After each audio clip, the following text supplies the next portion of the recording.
Voilà, messieurs et dames, encore une fois, merci de nous renouveler votre confiance. Vous êtes dans votre émission de chronique musicale Phase Retour. Il est vrai qu'ici, nous ne traitons rien que de la musique comme matière. Donc, tous les artistes et musiciens, encore toutes les stars de notre pays, nous ne cessons de les recevoir. Question d'apporter une pierre d'édifice dans leur carrière, tout comme eux aussi, ils nous honorent en acceptant à nos invitations. Aujourd'hui, nous allons accueillir pour vous un numéro pour ces pays. Donc, quelqu'un qui nous a fait danser, qui nous a fait bouger, qui a apporté aussi une touche nouvelle dans notre musique. Personne ne me dira le contraire. C'est l'artiste et musicien Héritier Watanabe qui est bien sûr une joie ou encore un don pour ces pays, la République démocratique du Congo. Héritier, bonjour et bienvenue dans notre bonjour frère, bonjour Fabrice. Héritier, la santé, ça va? Très bien, très bien. Tout d'abord, j'aimerais, au nom de l'équipe, féliciter ta personne par rapport au boulot Oyo, par rapport au boulot Oyo Salanambo Cannabiso. Franchement, tu es trop jeune, pas jeune, il y a moins, mais jeune, na musique Nabiso, mais aujourd'hui, ça biso boulot à Mikolo. Héritier, c'est une prise de conscience ou encore Ezara qui guérit? Non, mais je dirais c'est tout, la grinta que je mets dans ce que je fais, l'amour que je donne à cette musique et aux gens qui m'aiment, et l'apprentissage que j'ai eu la formation que j'ai eu à recevoir au sein de mon ancien groupe, Pogné Musique à Maison Mère, du phénomène, et tout ça. Tout ça. La promo aussi que vous faites pour moi, tout ça, et ça motive ma carrière et ça me pousse à mieux faire encore. Donc voilà. Voilà, Héritier, aujourd'hui déjà une star, une étoile parmi les étoiles de la musique congolaise. Héritier déjà une étoile. Mais dites-nous un peu, comment va la santé du groupe? Toi qui dirigeais aujourd'hui, tu diriges. Comment vont tes musiciens? Comment ils se portent? Comment va la team? Tu as parlé un peu de ton groupe à présent. Donc moi qui étais dirigé, et aujourd'hui je suis dirigeant. Donc voilà, c'est pas pareil, c'est un peu différent. Parce que quand on te dirige, tu fournis juste des efforts de convaincre ton patron et tes fanatiques. Mais quand tu diriges, il y a aussi les caprices de ceux-là qui sont dirigés. Donc, et des problèmes, il y a beaucoup de problèmes, des problèmes sociaux. Et il faut s'y faire, il faut s'y prendre. Donc moi ça va. C'est pas facile, mais quand Dieu donne une charge, il te donne aussi le moyen de te décharger de ça. Donc, voilà. Héritier to solana makambo ngo to kotanga makambo ngo olinga kozala na musicien lokwa yo na orchestre na yo, avoir un musicien comme Héritier dans ton groupe. Oui, mais quand tu te regardes dans la musique à Maison Mère, c'est que tu étais pour rassembler. Mais c'est difficile. Pour moi, je n'ai pas encore eu la chance d'avoir un héritier dans mon groupe, un Wata dans mon groupe. Peut-être que Dieu ne veut pas que j'ai un héritier, et peut-être qu'il m'enverra un héritier, peut-être tard. Mais j'ai eu la chance d'avoir ceux-là qui m'accompagnent, qui font aussi ce qu'ils font. Est-ce que ça sera bon d'avoir un musicien comme Héritier dans son groupe? Très bien, très bon, très bien. Parce que tu sais ce que moi j'ai apporté dans mon ancien groupe. Donc voilà, j'ai besoin aussi que quelqu'un le fasse. Parce que moi, dans l'ancien format de Musique à Maison Mère, quand Werasson n'était pas là, où il était malade, où il était en voyage, en déplacement, on ne faisait pas des concerts. J'ai été peut-être les premiers à diriger un concert, je ne parle pas des répétitions, un concert sans Werasson et sa tenue. Donc, et Bandelti sous. Voilà, donc je ne dirais pas que c'était ma propre force, non, c'était la formation que j'avais eue à recevoir. Donc je me cherche aussi, ça me fera vraiment un grand plaisir, même un grand décharge. Que j'ai un artiste qui se donne comme moi je me donnais à l'ancien temps. Mais après, quand j'ai dit ça dans une de mes chansons, faute d'un pigeon, c'est content d'un corbeau. Donc voilà. Faute des mieux, on apprécie ce qu'on a. Voilà. Alors, Héritier, aujourd'hui, Héritier, on parle de lui partout. Une musique est bêta 4 fois, tu es dans la boîte sans qu'il y ait Héritier, bêta. Ce qui va tout l'émission, comment peut la lelo pas mais tout le monde a déjà héritier dans la maison, marzo pela, ngana se rappellera na crime ko sala ya ba sera ba 15 ans. Shiraka bando kenda na komaloko na bité soye bango susu. Motonyo so aboyene kozonga. Zonga mbangu ponde teni na ngamo suswe. Fabala na zwata mo valeur. Na kosite za vérité. Master Lee, Donc voilà. Héritier na coach na maison, on a même pas où. Bah vient dans la quartier. Bah d'ailleurs bah pire petit à Dehors de la forêt, bah d'ailleurs bah pire petit à Mampata. Pour tout ça quartier mon à Mampata. Ko convaincre ezaki na musala ka. Na musala. Anda omona moi mukebo mais na musala ba vocal là ba vocal nyonso ba basala. Donc il y a des ténoristes, il y a des premières voix, il y a des deuxiémistes. Polyvalence voilà. Héritier, la team Watt as déjà ton premier album quand l'idée est venue de mettre sur pied ton tout premier album.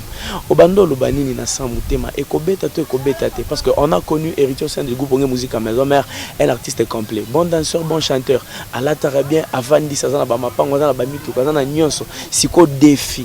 Batwando ba lokwa za na nyonso ton limité à Ovansa Marambo aussi, mais quand il t'était arrivé de lancer ton album officiellement, Kochango, la disposition Batonio sur Héritier, qu'est-ce que tu t'étais dit juste après le studio? Déjà, quand je lance mon album, je l'appelle Carrière d'honneur, Retirada. J'ai dit que Nada Motona Tembe. Donc, Motona Tembe, ça veut dire un homme de défi. Pour moi, ce que j'avais fait avant, je devais faire plus que ça. Je devais faire plus que ce que j'avais fait avant. Donc, les gens qui calculaient que Simba et Simba, voilà. Ils s'outrepassaient dans ma cambo. Donc moi je voyais ma carrière se multiplier. Même pas s'additionner, se multiplier. Parce que je suis déjà un gardien de la foi. Moi j'ai une foi inestimable. Donc je suis vraiment un grand croyant.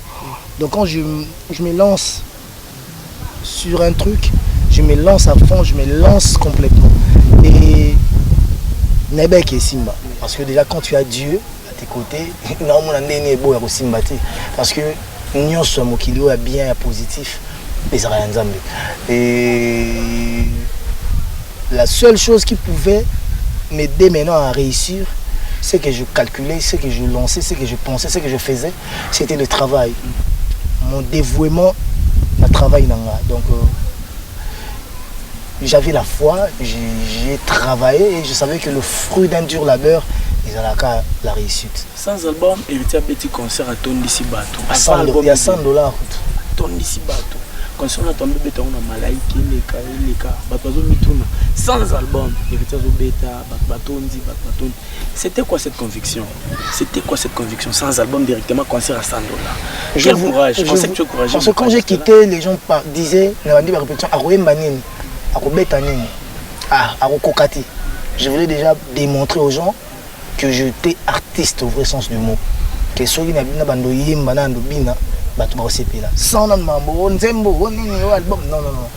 je ne voyais pas ma carrière se limiter à Nzembo, ton album.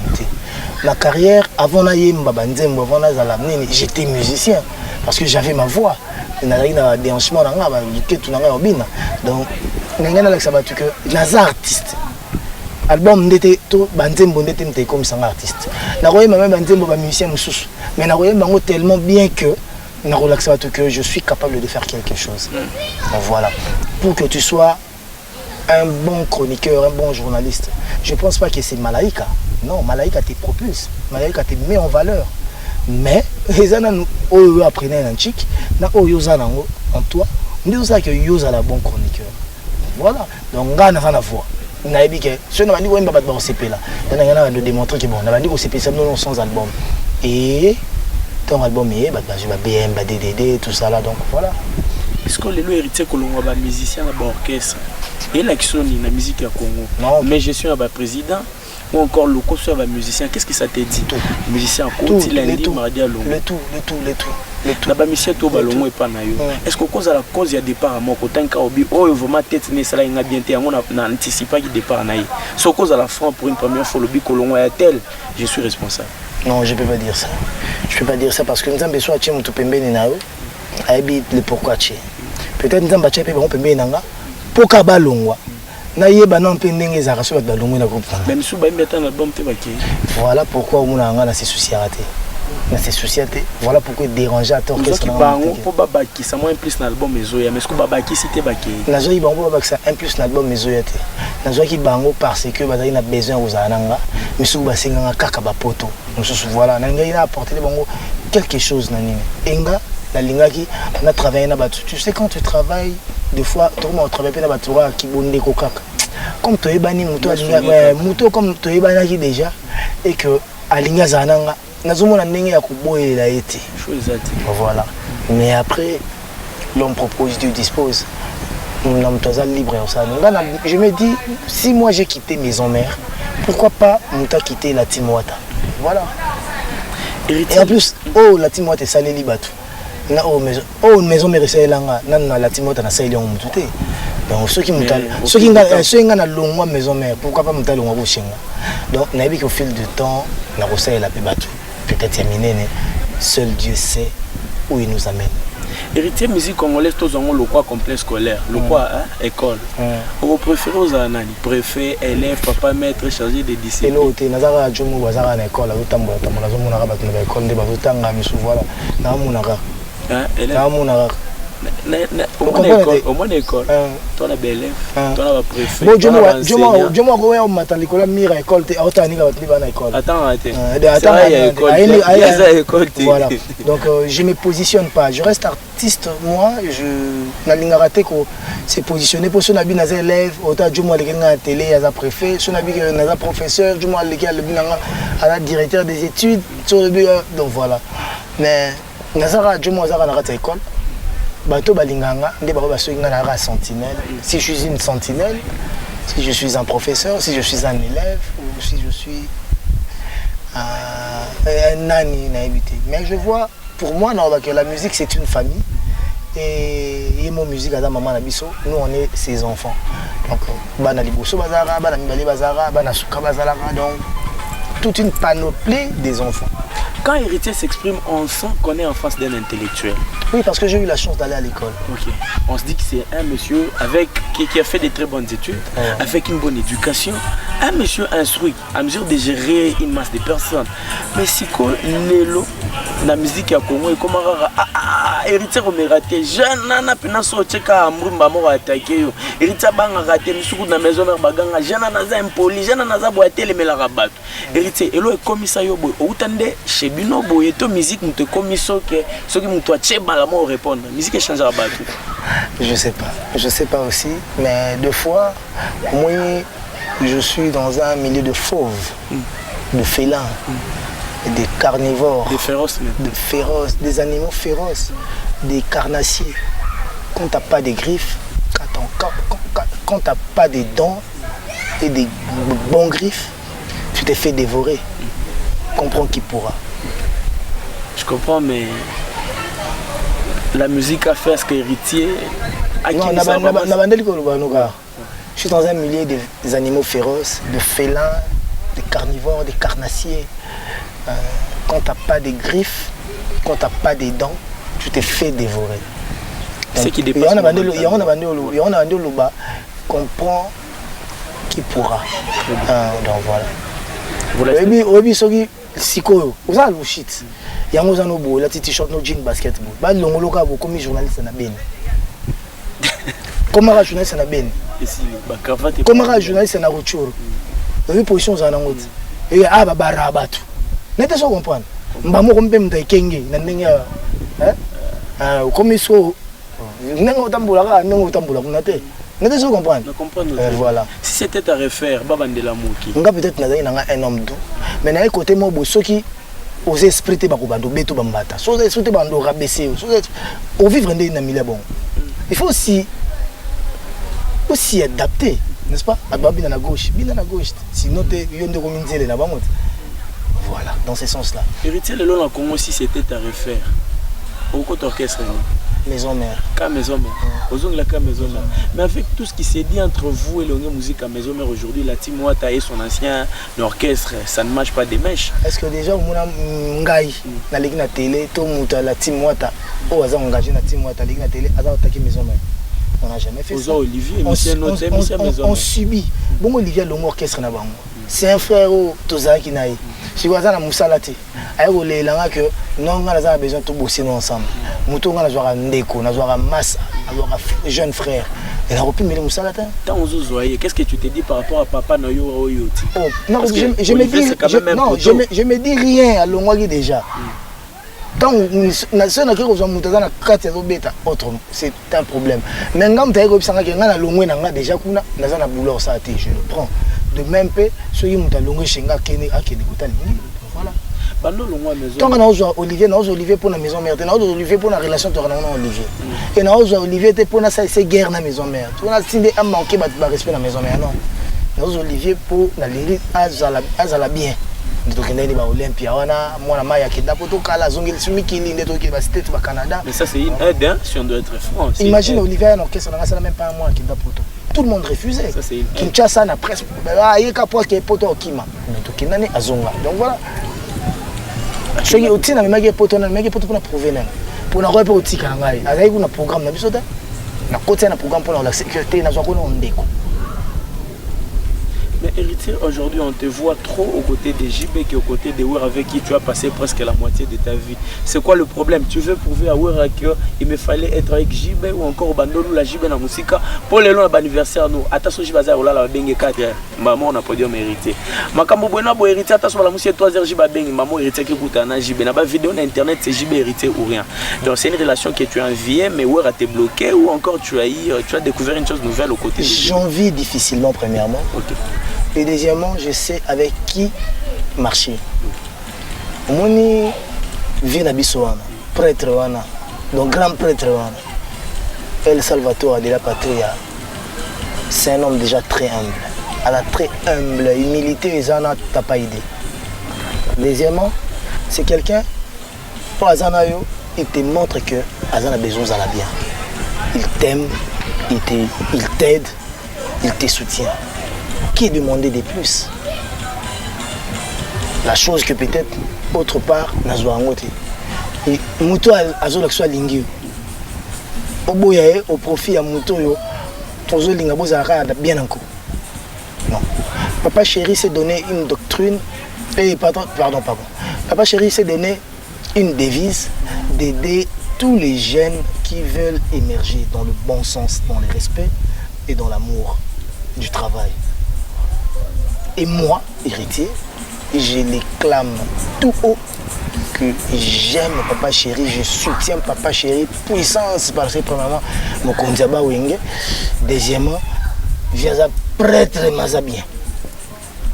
Moi tout toi on a besoin d'ara bokna ah tena sepela ki na nzembo ata yo mo tala nzembo na bobobo bi combien de fanatiques ne ba kolinga nzembo no ka po papa chéri lobi mais mutu so ba ile nzembo na ota ngana oki ngota totala nana abosi yo na mutu andimi nzembo na ngalinga na mutu azoboya yo ningi na zana na ah ouais ndimi voilà bah c'est plaka non c'est plaka voilà à moins que vous allez complexer moi je suis pas un complexé voilà papa chéri azo la ça va tukalingi bato papa chéri azana mutu tout bien parce que on doit ma bena inondeni pour aller qui biso na balar na ba succès na ba ki prêtre na ba bien na makambu tout na combo maza aussi millier ya koyana cet anniversaire nanga bon soki papa chéri ça likamobo non kende ku sabenga mbangu naki Suko héritier ndenge oza abatbaoze la album Mi Ange Mi Démon.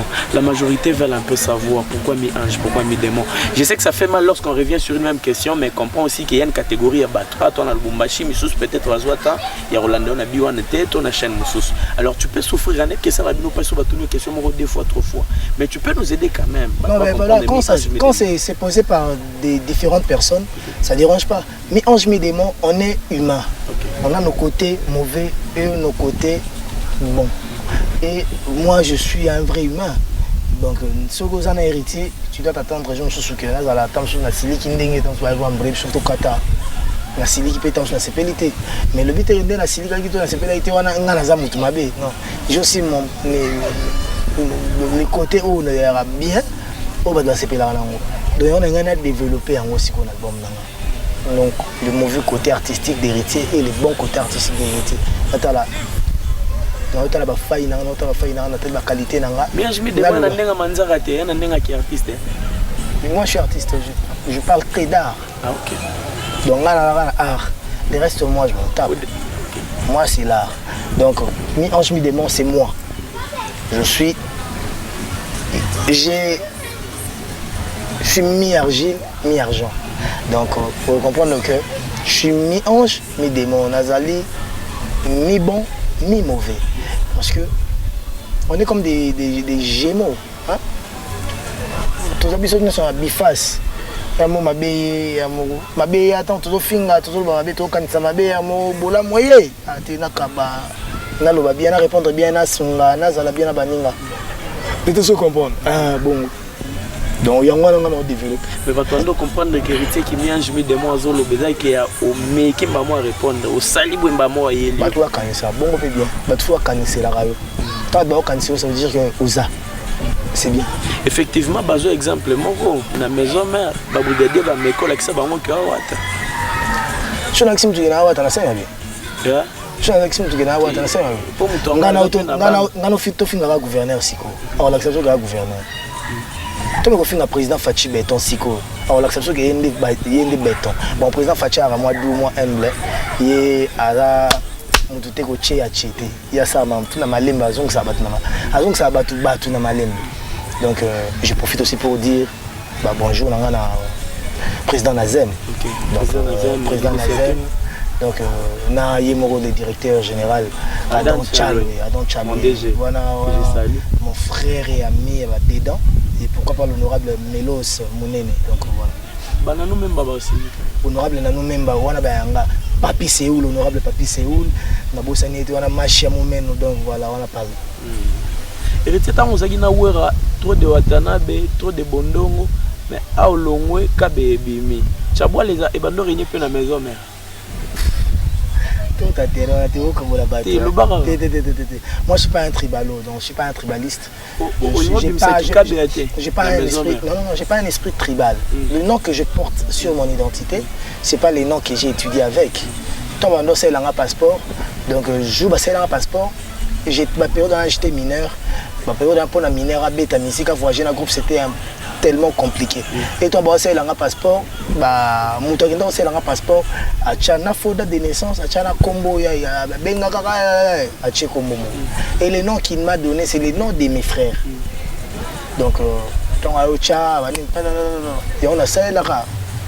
Mais mon nom c'est il fallait acha bondongo, il fallait acha kabia bondongo, acha héritier bondongo, kabia bondongo héritier, acha héritier bondongo et bondongo héritier. Donc du coup, maintenant ça le jugement spirituel faut le changer, le modifier. Maintenant il a choisi il fallait apporter comme moi non, ça il carré là comme moi. Et ça que j'ai choisissé. Non, je choisissais pas. Différence il y a album Ebima qui na ozolingo obimi c'est pour ça. Oh ka eleki. Eleki ka. Oyembika rumba générique. Eleki ka mbala moko. Nani? Do chaka mbamo o eleki donc bossa na kumamba ba bemba tout en noir ba o eleki mbamo. Oh ka mbamo eleki. Ozo assurer biso que eleki. Eleki na mbamo. C'est quoi la particularité de cet album? Particularité zanene. Tant ça likamo. On est aux a montre Rolex na. Quand on ça Rolex na 2000 en 1996 bah une vision mobo mais tombe au sala en 2018 to 2020 bah bakisi ba mobo iPhone 10 na iPhone 11 donc iPhone 11 quand donc je retirer de loi iPhone 10 iPhone 11 au moment de ba ouais la recevoir iPhone 11 voilà ouais ils ont bon oh et bima oh iPhone 11 c'était pour les iPhone 11 les iPhone 12 taba caméra bébé donc na check na maile ko lekande na check liboso obi tango sali kamo bonon première likamu nao ozona ba maîtrise nyo sauté obi na circuit ana à 100% té déjà ba limite mobo parce que tango sala on bina sko on maîtriser terrain de goza. Héritier, na moto mo na biso na souka pozo voyager, comprenez que nous t'amenons derrière vers la fin de notre entretien parce que l'artiste va prendre son avion d'un moment à l'autre. Héritier, tu vas me pardonner, j'ai mis ça dans l'obligation de poser question autre. Aujourd'hui, on a fallu elle a ani. Pour y en faire tout le monde, tu as fait des vidéos, tu as la TV, ton maison mère. Beaucoup d'un avion, beaucoup de photos, à ton sur la bamba wenge, à ton dimi. Si vous y en a fallu et elle a rani. Les arrêteurs, musicien congolais. C'est un grand artiste que j'aime, j'apprécie et que je respecte. Voilà, c'est tout. Mais surtout, il va billy les moussos plein. Les jours aura un trophée. Attention avec Héritier, quand Héritier veut se déchaîner sur Fali. Il y a ma vidéo sur Héritier, tant que je vois un trophée. Bon, ça, ah ouais, je vois le trophée ABM. Oui, mais l'interview que tu as tenu autrefois. Je me suis adressé à quelqu'un. On a senti que c'était tout droit vers Fali. J'ai parlé de son nom, j'ai cité son nom. Tu as parlé des gens qui prétendaient être américains au Congo. J'ai pas dit ça. J'ai jamais dit ça. Quelqu'un qui se prétend être américain au Congo, c'est pas ma vision, je vois pas les choses comme ça. Les hommes, ce que tu fais, c'est suffisant. Peut-être j'ai oublié. Vérifiez non. Je me rappelle que dans le moment où il y a bateau, il y a petit na baloyenge. Là, je peux m'en souvenir. Mais surtout, on peut plus respect dans mon âge. Petit péros en normal. Voilà, petit frère normal. Petit ndé normal. Yosa, ce n'a bengo petit, n'a bengo petit frère, ils ont des morotés. Quand tu vois quelqu'un petit, dans un soirée moukier. Tant que mon amour petit frère, au soirée leki. Est-ce que leki n'a et l'eau moukier, ils ont des morts. Les andémos, voilà, dans ce sens-là. Quand David Monsoa, producteur, les gens pensent que Yondozo qui est parce qu'entre les deux, si ça ne marche pas, mais toi tu fais... Azaki peut producteur, il n'y a Papa Chéri. Azaki peut producteur, il y a Papa Wemba. Azaki peut producteur, il y a Kofi Olomide. Il y a tant comme à tout le monde, Kofi Olomide n'a Papa Wemba. Producteur a produit à Batuto. Avant que Tunga, il y a producteur à Gino. Pour nous, Monica Gino, tu es Monica Kakaye. Sois gentil, à produire peut faire. Si tu ne sais pas, avant moi. Bon, si vous prenez une bouteille, degré mon soir, mais Melayo, on sent qu'il vise quelqu'un, il veut à tout prix se rattraper. Degré mon soir, oh, mais Melanga, moi je sens qu'il veut gagner quelque chose derrière mon nom, derrière mon travail. Plus il me vend, plus lui il bénéficie. Bonsoir n'a pas besoin de mes beaux yeux ou de mon visage ou de ma voix, non. Bonsoir a besoin d'argent, juste l'argent. Il propulse l'artiste et lui il gagne derrière l'artiste. Donc voilà, si ceux qui battent la format, je suis désolé. Héritier, l'âge que tu as, moi je sais pas. Après moi, mon son va produire encore d'autres artistes. Ça je sais. Voilà. L'âge que tu as aujourd'hui, quand tu regardes le matériel que tu as, qu'est-ce que tu t'es dit? J'ai dit Dieu merci, Dieu merci. Je suis encore un grand pauvre. Demain, peut-être les jours seront meilleurs. Monsieur Balba, héritier déjà quoi. Parce que quelqu'un comme JB qui passe à la télé, il dit il faut vous organiser le roi petit na watana. Elle est petit dans un carnet d'adresse. Parce que Bako TV on a la relation à Niam. Parce que on va reconnaître que petit dans un carnet d'adresse c'est Kindoki. C'est Kindoki. Et tu as fait ça maman. Fait ça maman. Où mille marambo. Fait ça maman. Héritier formidable le roi de la forêt Bimi au déjà. Pas encore Nyonso, mais Nazo Kayoka. Vous maîtrisé depuis Bimi? Non, on a maîtrisé Banzemboté parce que j'ai pas le temps de travailler les chansons d'autrui. Parce que, des autres, pardon, parce que moi-même je suis en studio. Nazo travaille Banzemboté. Mais Nazo Banzemboté, Kakol, c'est bon, donc Banzemboté, générique. Maison merde. Où sont passés dans les maison mère, c'est ma grande famille. Même si on n'est pas ceux qui me disent quel homme a bébé au Kende ba Congo vous a soutenu comment tu as géré bon moi te banda ba Kenda nazana to Kende là moi kufa prêtre nzambe vous comprenez si vous banga mukili prêtre nzambe prêtre nzambe no comment mais prêtre nzambe prêtre Jésus. Tu es chez toi à la maison, tu regardes chez vous Léonie musique à maison mère. Qu'est-ce que tu peux dire à tes jeunes frères au Batika là kuna? Papa, Kakol travaille quand on travaille. Voilà. C'est Bondo, Papi Kakol. Travaille quand on travaille. Azaï Moté, mais naïbi pourquoi naïbi bon. Bateau va à la maison, mais bateau va y wingé, va comprendre pourquoi naïbi bon. Moi dans ma ramios, il y a une machine derrière. Oh, ceux qui ont pessi, ils ont mis ma bateau. Voilà. Ndé bazana pour que ça la likambo bien.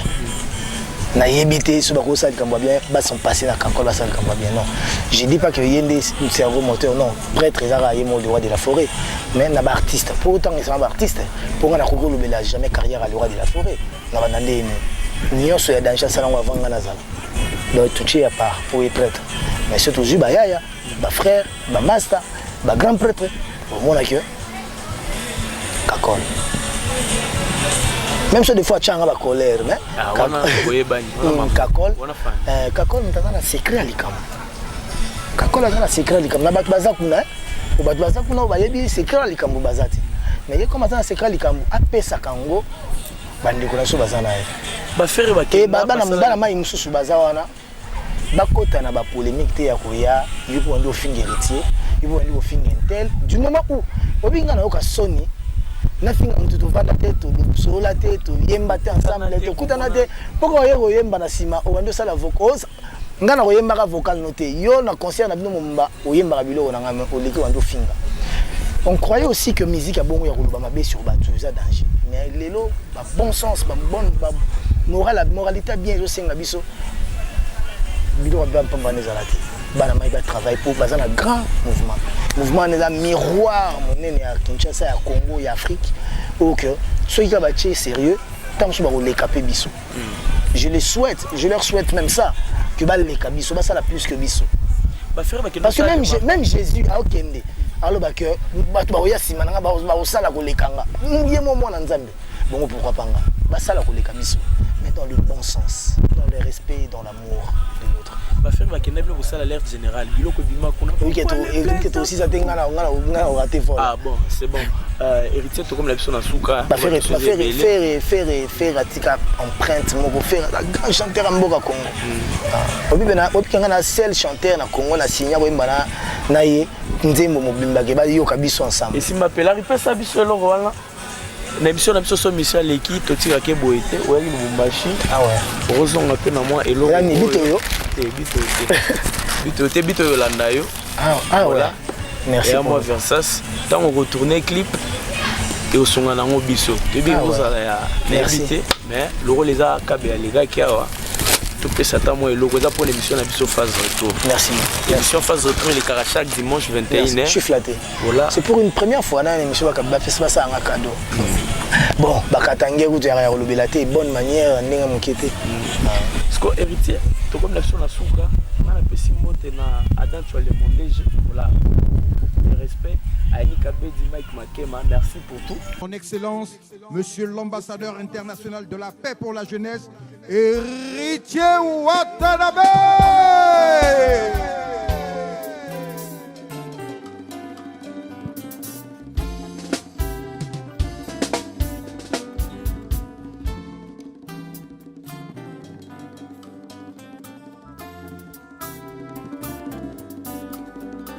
Nasali yo nini yo kangelinga motema Daniel langa lisumuni nyanga ezanga bolimbisi na mokili ya se pardonne ngai elebere tumen sokolimbisi ngai te mon chou yondo koma mama na bolingo yango nazobanga kanda no mabe opimelanga damas parce que na jali bombisi nasololaki bien te na bamasta zala pourquoi eza mabete mpona moto aza conscient kaza na karem bile eza pamba parce kaza concentré bongo ngai ye apeti meke courage na nzoto bokono te Daniel oza wapi bolingo na nga choisi makata ngai lolenga makambo ekomotambola lowaponelanga bolingo lobitongo makambo ekobeba naloba mamatela moto bopesaki nga nasala shwanga moko advienne que pourra pour mon choix à cause à la trésor caché nanga motema ye mon chou soki na kaka Janine Tiago bopesanga fote te kumbelaka ngai arararara tiakanga lese biso mibali tolingaka balinga biso enzomone pasi la fidélité attire la stabilité ebukinga mpeka na bolingo na yeyeye Daniel akomisanga na épisode ya suka bolingo alakisanga bolingo ya cour du soir ngabe na bomwana ngoye souci yeye konzo le bijoutier honorable craqué ebela bafemme batianga balitoyi na nzela mpona boya yo soki nananaka fe memene na sopabu babenganga coma te nalobelaka bango nalingaka Daniel na mura solo ye nampiaka tona esengo na pasi na kozanga tokovanda chantia mokonzi esimba mpo guverneme ezalaki na mbongo ya bolingo kasi vomie nasalata de chantier liboso nakipaka sheri malamu pa comprendre ke nalingaka ye mingi eyibale nasala mbeba te nabebisa Janine Tiago odabie mutima osilisanga mposa kolula na quartier bakongo yesebe banango kala ye balingi komona te bato balingana titi ye tumbano ela madinga susi yeyeye Anto Isaïe Lolotte Molisho maman cessé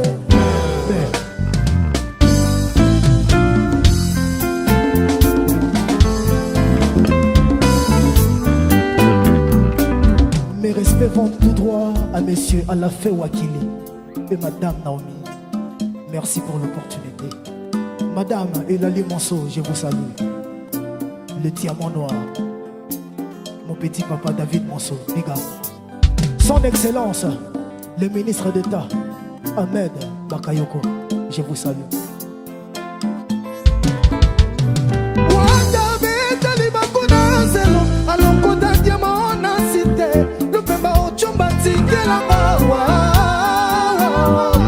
Fidèle à confiance, le grand plusieurs amoureux, mon diable et n'a soyez wapie, Denis Christelle Bonanda, sans que la défense, pour qui s'alaba, qui a koyana pourquoi, apesa nga bolingo, Janine Tiago, consolola, alléluia, Mama, consolola, alléluia, qui Patrick et Lexiki, alléluia, Sia banque et assurance. Le fer est fort, mais le feu le fond. Le feu est fort, mais l'eau l'éteint. L'eau est forte, mais le soleil la sèche. Quand mes chagrins sont rires, mais ton amour les apaise. Daniel, tu n'es peut-être la plus belle de toutes les femmes, mais t'as réussi là où les autres ont échoué. C'est ce qui fait de toi le lit de mon cœur. Ah, Janine Tiago, Watanabe Akakayo, au contact de l'amour, tous l'on devient poète. Ah, pitié, bébé, donne-moi ton cœur. La chose que je voulais conquérir, c'était ton cœur. Voilà qu'il s'avère que je l'ai brisé. Je renierai sur le terre pour l'octroi de ton pardon. Sur terre de faux du faucon dont la brousse est content du corbeau. Oh, moi j'ai gagné le choix de mon cœur. Mes envies prévues grâce à toi la maman d'Anaël. Souci, Monceau, David Monceau n'a l'allié. Je m'appelle Watanabe. Ah ouais, Wanda Stricta Manette. Ah ouais.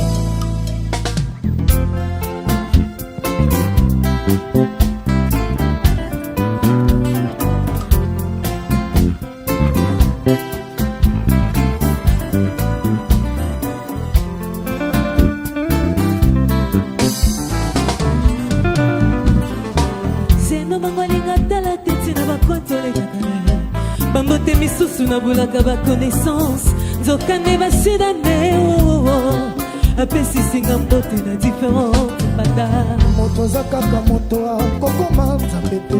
S'il te plaît, pardonne ngai. Nazana ngai umate soki na olinga. Maître tete nanga nenga. Amour, amour, amour, amour, maître tete propre, amour.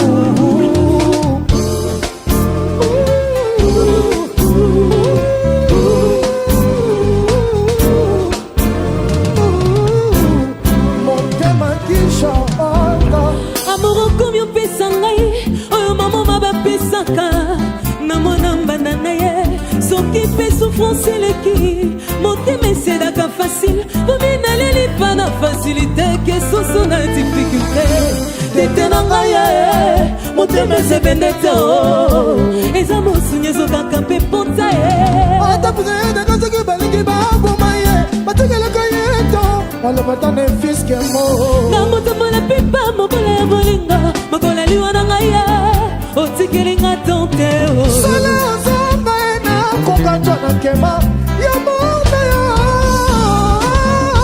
amour amour amour amour lolot police maman c'est